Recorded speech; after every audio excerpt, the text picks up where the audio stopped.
Okay, so this is going to be a preview of the Oaks.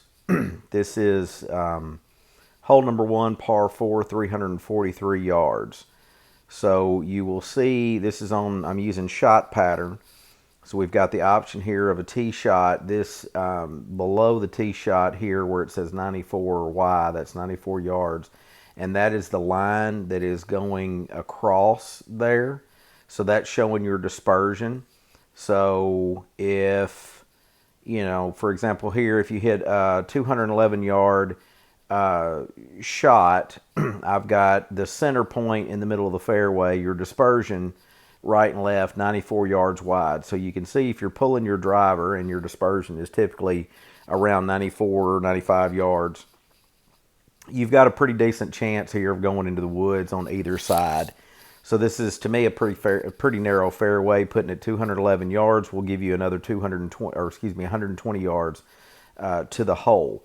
Now, if we gear down and say do a 3-wood and have an 84-yard dispersion, obviously you're taking 10 yards off, a little less tree there, but we still are looking at both sides in the tree. So know your tendencies, and you're also obviously not going to hit that as hard or as far. So if you have a 200-yard shot, you're going to have to cut that corner, or you're going to have to, for right-handed players, hook it to get a little bit more room over there on the left.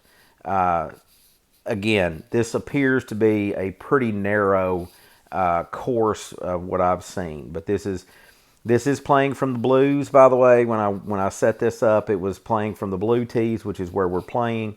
And so if you hit this shot, so let's say we're going to pull a driver at 94, you've got some risk there. If you hit it 115 yards, that leaves you 116 yards to the hole. That keeps you short of the sand trap over there. But depending on where you want to hit it and how you aim, you may want to take a look at that. Now, once we hit that shot, then we're going to go in, and now we are going to have an approach shot. This is a 50-foot diameter. So if you go to the middle of the green, it's about 115 yards to the middle of the green, depending on what you're playing with that. That's probably, for me, that would be about about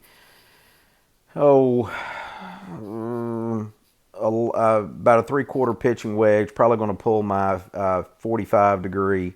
So I'm going to say with a 30-foot diameter dispersion, I can aim for the center of the green, and if I hit it right and hit it 115 yards, I'm going to avoid the bunker in the front. Probably would go a little long on this one. Maybe hit it about 120. That's going to be a pitching wedge, and to carry that bunker and be safe because the back looks pretty good. Next hole is hole number 2. We're going to go back to our tee shot.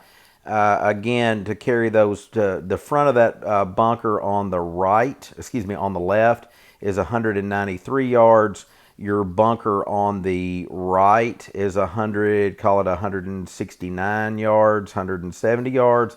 Again, this is for our 94-yard dispersion. So playing, if you're going to carry the first bunker, let's say we hit 200, and you're going to need 219 yards to carry both bunkers. Let's just say that's 220 yards to carry both bunkers. If you're hitting the center, you're fine. And then we've got this nice little kind of dog leg left. If you run it too far, for you long hitters, if you run it too far, 150 yards and you're in these woods over here. So again, looks like your club choice is going to be of importance. If we downshift and say, a 3-wood, again, 200 yards at a 3-wood, the bunkers are coming into play, and you got to be accurate. If you want to go really conservative, let's say you hit maybe a hybrid or your 5-iron.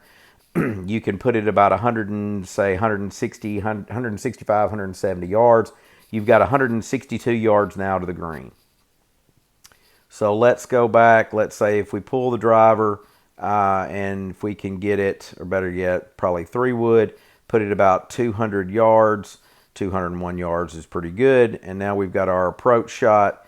We're now looking at, again, let's call it 130 yards.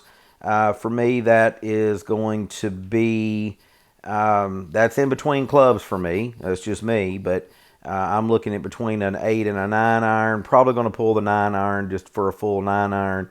If I've got a 50-foot dispersion going to the center of the green, again, those front bunkers on both sides, as they kind of angle out, your safest bet is to go long.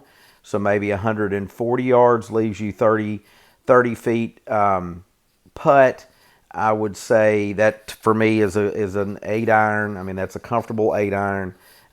So my thought, and do what you want to, but my thought is go with an 8 iron, put it on the back of the green, and that takes the bunkers out of play. Our next hole is a hole 3, par 4, 381 yards. Again, looks like a pretty narrow fairway at, pulling the driver, hitting it at 115 yards. And I know some of you guys are longer hitters. I'll use 115 as kind of a measuring stick, but let's say you hit it closer to 150. Well, guess what? That left bunker is coming into play at about 140 yards. And then you've got this nice little bunker that's tucked away over here on the right, kind of hidden, and that's coming into play much sooner at about 193 yards.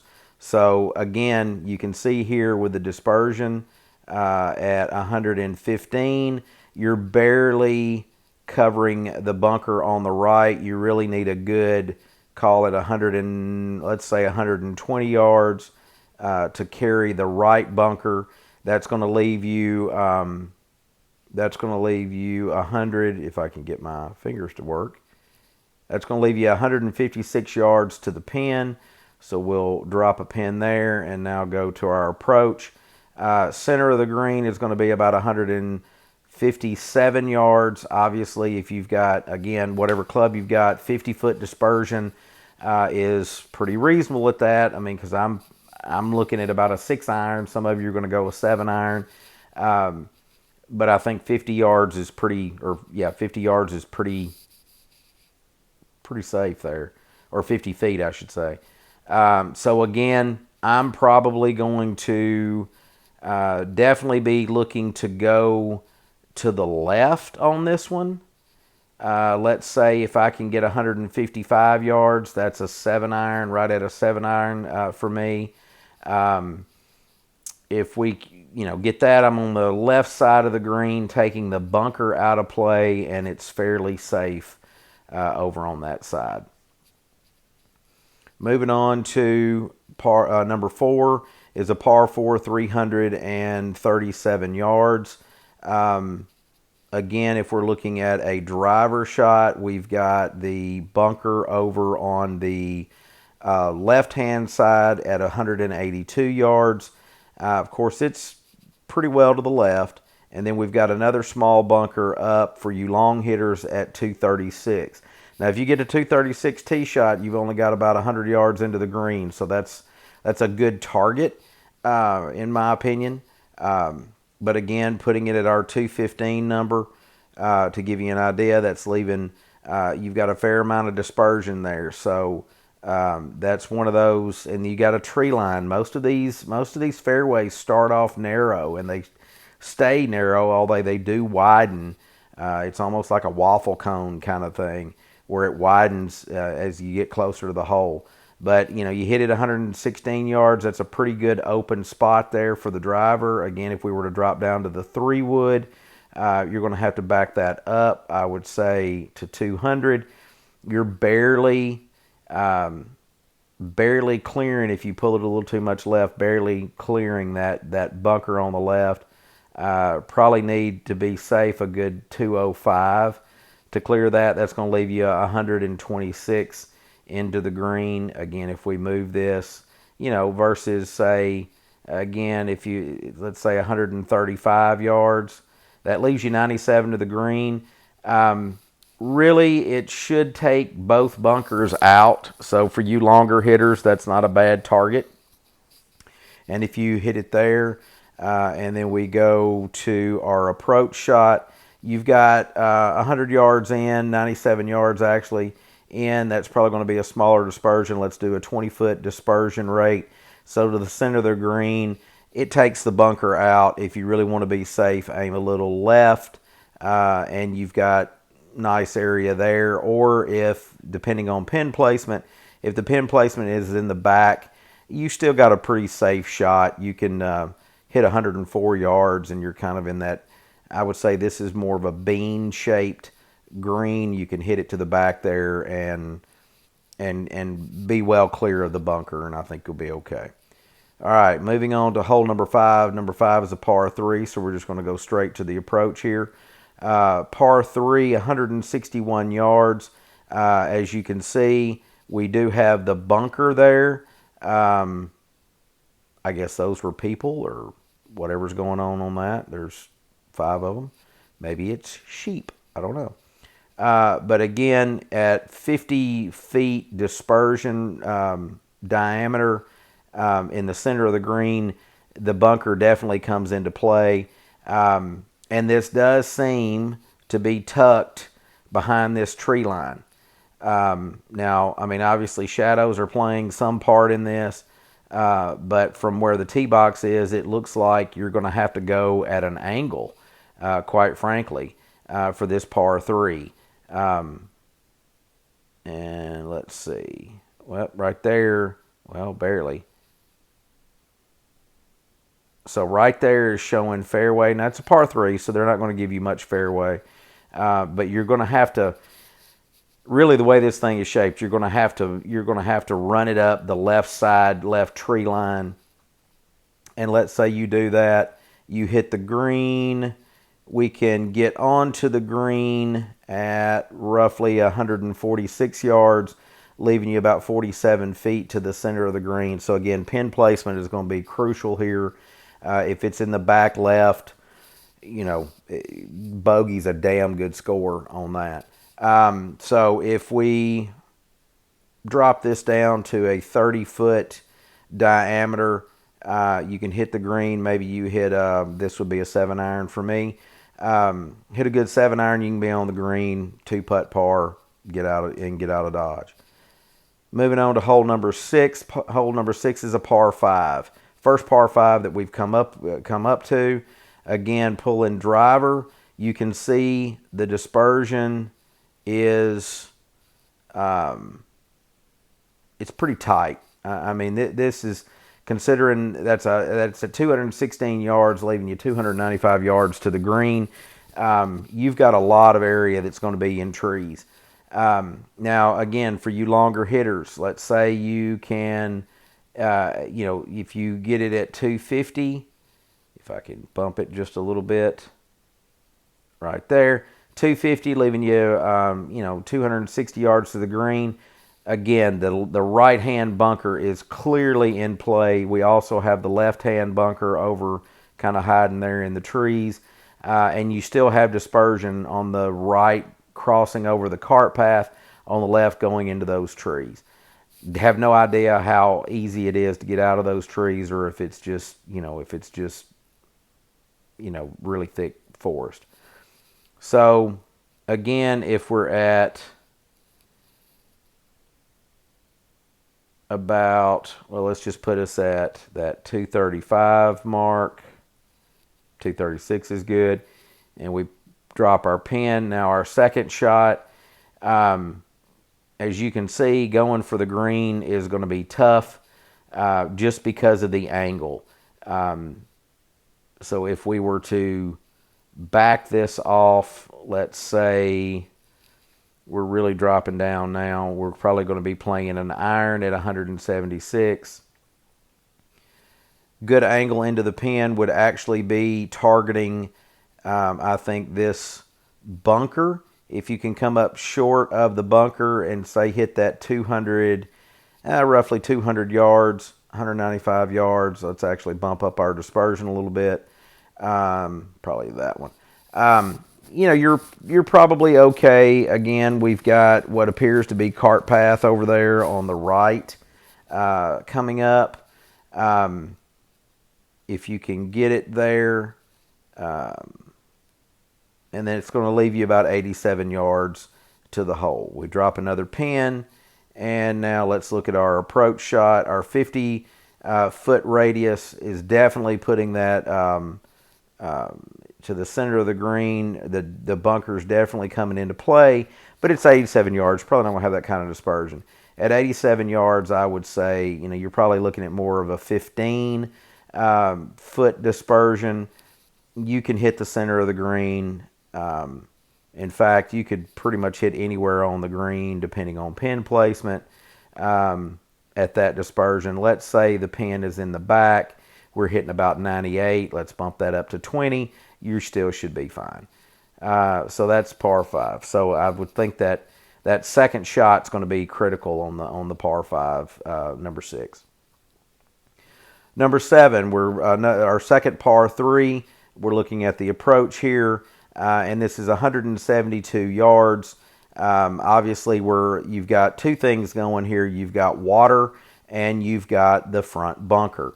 So to hit the center of the green is going to be about 170, call it 171 yards to dead center.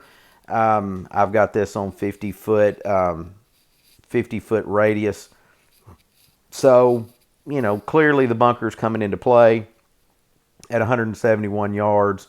I think another thing that's going to come into play is dispersion when you're hitting a club at 171 yards. That's going to be a good 5-iron, maybe even a hybrid to get that distance. And if you don't hit it clean, you've got the water coming into play. If you wanted to go an uber conservative route, drop this over this way, and now we've got about 134 yards. Let's drop that dispersion down to about 30 yards. You're relatively safe play, but it's a par 3, so what are you going to do? So that's what you're looking at there. Again, pin placement's going to be, I don't know that pin placement matters as much on this because it really doesn't matter where you go on the pin. If you go straight for the green, which I'm sure we will on a par 3, you got water to contend with. Number 8 is another par 5. Looking at the dispersion, whatever this garbage is right here in front of the tee box, you've got to clear. Again, if we go conservatively at about 215 yards, it looks like you're in the middle of this tree on the right or someone's backyard on the left. It is an incredibly narrow green. So if we bump this thing out to, I would say you would want at least about 150 yards, let's say 140 yards to get to the sweet spot there. Good luck. That's a heck of a drive if you get there. Still leaving you with 248 yards to get there. So if we drop our pin there, now we've got our another approach shot. Again, Logan can probably make it in 2 if he's got the right angle. Ben, you can probably make it in 2. And if Taylor and Steve can make it in 2, good for them. I can tell you right now, I'm probably not making it in 2. So I'm looking at, let's say, a good 3-wood, and I hit it flush. I'm probably looking at about 200 yards. Now we've got a bunker on the left, trees everywhere. But if we hit it solid, okay, well now we got a 56-yard pitch in. So that's good. So now looking at the approach at 56, again, we do have bunkers on both sides of the green. So there's that. But at 55, 56 yards, really the bunkers shouldn't come into play. So if you can hit it well and you basically have 2 good shots in a row, things are looking up. All right, now last hole of the front 9, we're looking at a par 4, 388 yards. Let's see again, the bunker there. Again, we got all this garbage we got to clear, which, by the way, the garbage ends at 163. So you need at least 163 carry. And then let's say we hit it again, looking at that 115-yard number. You know, you still got woods on both sides. You still got trees on both sides, especially on the left. So a nice little fade would be nice, but then you've got that slender little bunker on the right coming into play. That bunker appears to start at roughly 208, 207, 208, something like that. But let's say we hit it in the fairway, 215. That's where we're at for you longer hitters. If you want to cover that bunker on the right, you're looking at about 241 to clear. So if we drop our pin there, leaving you about 133 yards, again, we'll look at our approach. I'm going to downsize this to about a 30-foot dispersion. And we've got 133 yards to dead center. That takes out the bunker on the left at a 30-foot dispersion. If we bump it up to 50, it comes into play, but at 133 yards, I think 30-foot dispersion is probably more likely. For me, that's, again, probably looking at 3/4 8-iron, full 9-iron. Again, pin placement's going to depend. If it's in the back, I'm probably, in the back, maybe the 8-iron, a little more forgiving back there. If it's in the front, then we can probably downsize. You're looking at about more of a 120-yard shot, so that's just an easy 9-iron, and so you're looking pretty good. So that's the preview of the front 9. I'm going to, just for length's sake, I'm going to record the back 9 in a different video.